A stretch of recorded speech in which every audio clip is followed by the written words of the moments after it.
In an increasingly tense global trade atmosphere, new tariffs imposed by the United States have set off a chain reaction among key allies, forcing major economic powers to re-examine long-standing trade strategies and alliances.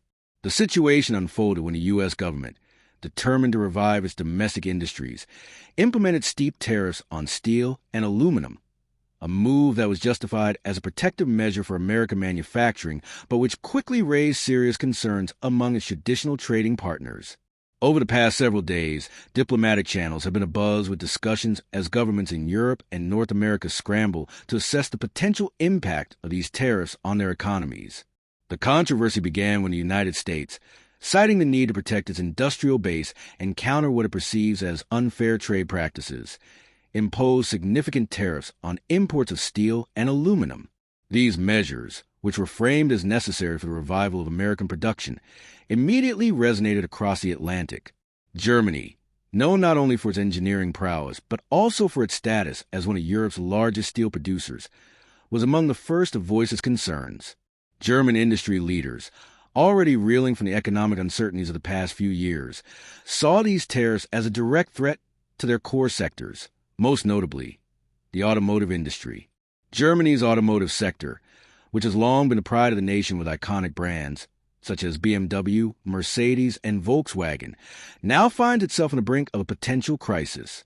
These companies rely heavily on exports to the vast United States market, where American consumers have developed a taste for high-quality German engineering and design. The proposed additional tariff of 25% on European cars would have a devastating effect on the competitiveness of these vehicles.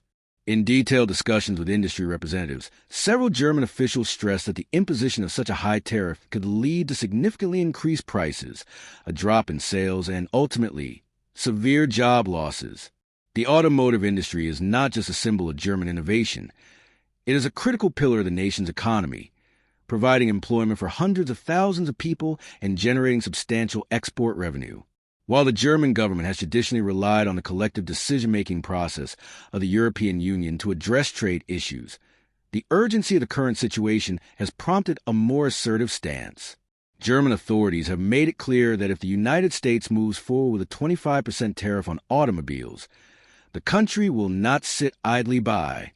In conversations with economic experts and trade ministers, German officials have indicated that they are prepared to take immediate retaliatory measures, even if this means diverging from the slower, more deliberated procedures of the European Commission.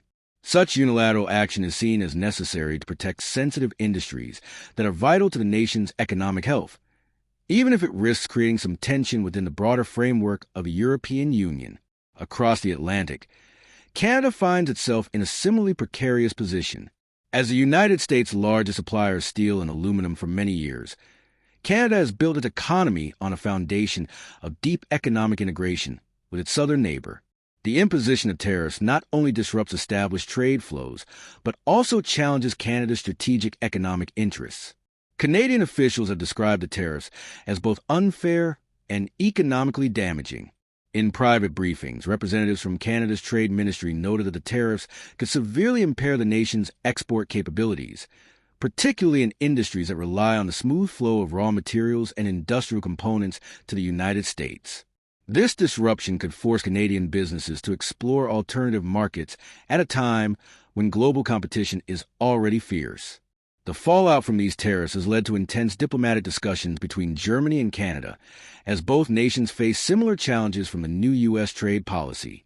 There is growing speculation that the two countries might consider a coordinated strategy to counter the impact of these tariffs. While traditional trade negotiations typically occur within larger multilateral frameworks, such as the European Union for Germany and the United States, Mexico-Canada Agreement for Canada, the current circumstances have pushed both countries toward exploring the possibility of direct bilateral or coordinated actions.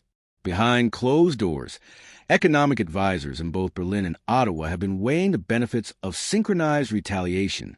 Their analysis suggests that a unified stance, combining the economic clout of both nations, could force Washington to reconsider its aggressive tariff policies by creating a scenario where the United States faces mounting domestic pressure from industries hurt by the retaliatory measures.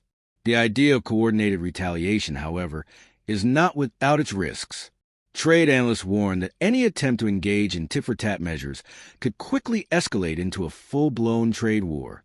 In such a scenario, the United States, with its enormous domestic market and significant industrial base, would not be immune to the economic fallout. American exporters, particularly those in industries that are heavily reliant on international trade, could face steep losses if their main trading partners were to impose additional tariffs on a wide range of U.S. goods. The potential for a trade war has raised concerns among economists who argue that while protectionist measures may offer short-term relief for domestic industries, the long-term consequences could be disastrous for global economic stability.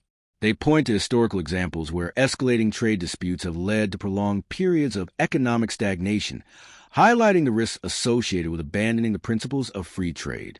In recent discussions among policymakers and industry experts, several alternative scenarios have been proposed to avert the possibility of an all-out trade war. One of the most frequently mentioned ideas is the concept of a temporary compromise, a cooling-off period during which the United States might delay or reduce the imposition of the 25% tariff on automobiles. Some experts suggest that such a compromise could be reached if Washington agrees to hold off on further tariff increases until after the upcoming U.S. elections in 2025. This delay would allow time for further negotiations and might even lead to a broader, more sustainable trade agreement that addresses the underlying issues that led to the tariff dispute in the first place. Proponents of this approach argue that while it may not be a perfect solution, it would at least prevent the immediate economic shock that could result from a rapid escalation of retaliatory measures. Within the halls of government in both Germany and Canada, there is also a growing recognition that the current trade dispute represents a larger shift in the global economic order. For decades, transatlantic relations have been characterized by a high degree of cooperation and mutual reliance. However, the recent actions by the United States have exposed fault lines in these relationships. Many in Germany, for example, have long harbored concerns about the unpredictability of U.S. trade policy, especially in light of recent political developments. Similarly, Canadian policymakers have expressed frustration at being treated as secondary partners despite the critical role they play in supplying key industrial inputs to the United States. This evolving dynamic has sparked a broader debate about the future of international trade and the need for new frameworks that can accommodate the realities of a rapidly changing global economy. The diplomatic fallout from the tariffs is not limited to economic discussions alone. The issue has taken on a symbolic dimension as well, reflecting a broader clash of values and visions for the future of international relations. On one side, there is a traditional view that free trade and open markets are essential for global prosperity. On the other, there is a growing trend toward protectionism and unilateral action, driven by the belief that safeguarding national industries must sometimes come to the expense of broader international cooperation. The current dispute over tariffs has become a battleground for these competing ideologies, with each side arguing that its approach is necessary to protect its national interests. For many citizens in the affected countries, the debate is not just about numbers on a balance sheet. It is about the future of their economies, their jobs, and their way of life.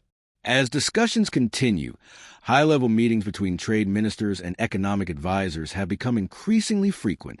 In one recent conversation, a senior official from a major European country expressed a sentiment shared by many of his colleagues: the need to strike a balance between national interests and the benefits of collective action.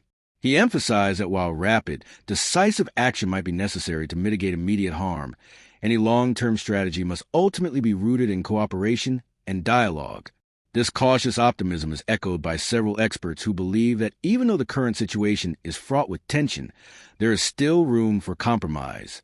They argue that if all parties can step back from brinkmanship and engage in constructive negotiations, a solution that benefits everyone is possible. Meanwhile, on the streets of major cities across Germany and Canada, the public has become increasingly aware of the potential consequences of the trade dispute. In lively discussions at cafes and public forums, citizens express a mixture of concern and skepticism about the future. Many are worried that if the dispute escalates, the resulting economic instability could lead to job losses and higher prices for everyday goods. Yet there is also a sense of determination, a belief that if governments act wisely and decisively, they can avoid